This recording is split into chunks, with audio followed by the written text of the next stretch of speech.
Hey, it's Christina. It is my last day. We're getting ready to catch a lift to the airport. So sad. But I found another stucco wall, so I thought I better do a video. It's been raining cats and dogs for the last, I don't know, hour and a half. Kind of drove us out of the pool. Everything's all sopping wet. Just to wrap up here. It's been a good couple days. Lots of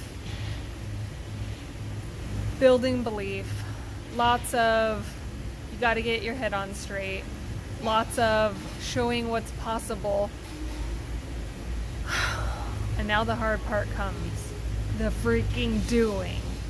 And I got jazzed up, like going strong, and then I come back to my own business. You know, you have to go back to your world. You're in this fantasy land when you're out here at your conference, and then you know check in on business, and you're just like, everyone here is like, oh, let me hear about tax deeds. Oh, you're doing so awesome. And I'm just like, no, really, I'm just learning. Like, yes, I might have, wow, that is super bright. Like the heavens just parted. Holy moly. I might have, well, I did have 15. Now I'm down to 14. I might have 14, but I only have one that's in the cash flow stage. Like, I am far from knowing what's up. And sad news, haven't seen rent come in my property manager's portal. And I'm just like, type. Hey, what's up? You know, notice October's rent. You got your September rent. First month's rent. Like, where's mine? And she's like, yeah, the tenant, she said she got in a car crash. She isn't able to pay rent right now, but she's going to. And I'm just like, okay. So what's your process? Well, I send a late notice and past due notice of the late fee on the 6th, and then I send a reminder letter on the 15th. But that was a weekend, and we're not open on the weekend, so I'm sending it out today. And I'm like, okay. This is all over text or email, so I'm adding in the attitude just for dramatic effect, just because I can, and it's fun. And hey, gotta keep you on somehow. Anyway, bottom line, no October rent, no cash flow yet. Deep breath, because this is where the belief, this is where the mindset comes in, because it just seems like the punches keep going. And like I already told you, everyone has a plan until they freaking get punched in the face, and then you're just like, ouch, that freaking hurts. I don't want to go to plan B. I just want to curl up and die. Not really, but kind of. Anyway, and it just weighs on you. I got family stuff weighing on me. I've told you that my kid, my oldest adoptive child, is in the psychiatric hospital. This is her 10th hospitalization in 21 months. And I'm just like, you can't help someone that doesn't want to be helped. Like, there's a point where they've got to like be willing to do the hard work. I can't prop her up forever.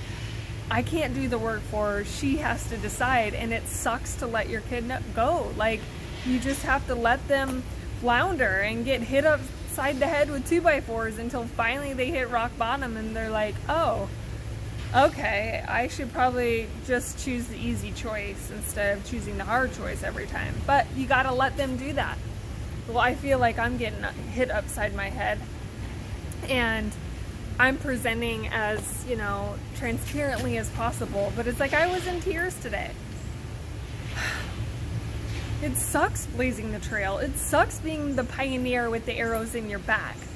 And we do that because that's how we lead. And I just have to endure long enough. Like, it's darkest before the dawn. Like, there is a song about that, and many different levels you can apply that saying to. It's darkest before the dawn, but it's true. And most quit right before the breakthrough.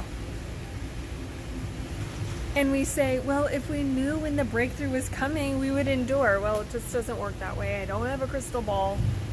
I'm not a fortune teller. I don't know. And you have to hold out. And there's some kind of lesson. There's some kind of gift that's in store. And I'm just like, let's get on with it. But it's just not how life works. So I go back to reality now. Not only do I have business hitting me in my face, I got family, kids, domestic chores. You know, those domestic chores, they stink. And they eat you alive sometimes. I'm just like, oh, I can't wait to just be able to like cash flow my lifestyle where I can like just pay someone to come in and clean for me and cook for me. I know that sounds so lazy. Like as a wife, like that, like my husband's mom, it's like, that's how she derives her significance. That's not where I get my significance. Like, I will gladly pay someone 15, 20 bucks an hour to do those things, 25 bucks an hour, whatever, because I want to be able to focus my time and energy on those higher income producing tasks. And it's not my passion. I don't love to cook and clean. I like a good house that's in good order. Like, who doesn't? I like decent food. And I am very particular about actually what I put down my beak. So here's my friend coming with the trash, so it's a little loud. You want to see him? There he is. There's my buddy. You know, everyone needs someone like that to just clean up all the messes, and I want someone like that. So I got to work really hard so I can afford to pay for someone like that. It doesn't make me less of a mom or a wife. It doesn't. Probably is super freeing and allows me to be a better person. So with that, gotta charge on, gotta lead the way, and gotta put the action in place. Just ran my list today because it's Monday. Ran another list yesterday. Found a couple properties, found 4. Made some calls, found out they're all vacant. And I'm not buying vacant properties right now, but I did send them to my property manager to take photos of, because I can't have another week of no nothings. Zilch.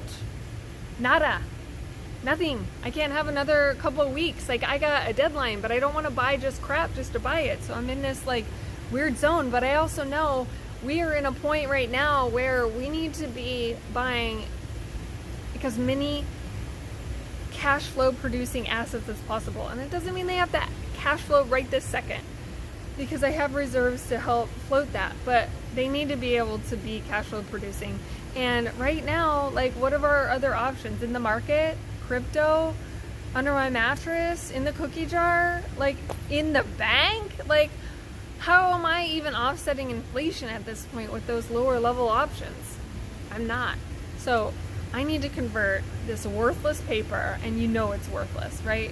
When you have a currency where, you know, the 20 or the 100 is literally made out of the same material as the 1, it's time. Gotta convert. Take those useless dollars, those papers, and put them into an asset that's valuable. And so what? So what if I choose one that requires more rehab? In the end, it just takes a couple more years to make the difference. And I think I'm going to be pretty happy with myself if I just start purchasing quality assets that have the potential to cash flow once they get up and going. And if they have to sit for a nanosecond, a hot minute, that's okay. And I'll let them do that. In the end, it's a long range plan here. We're gonna do this. So my question for you is, what's your plan? How are you going to be converting your paper to assets? Are you doing anything? Or are you just sitting like with popcorn, just eating and watching me? Gotta get off the couch, my friend. So, me too. I gotta get myself off the couch. That's all I got. Headed out to fly the friendly skies. See ya. Bye.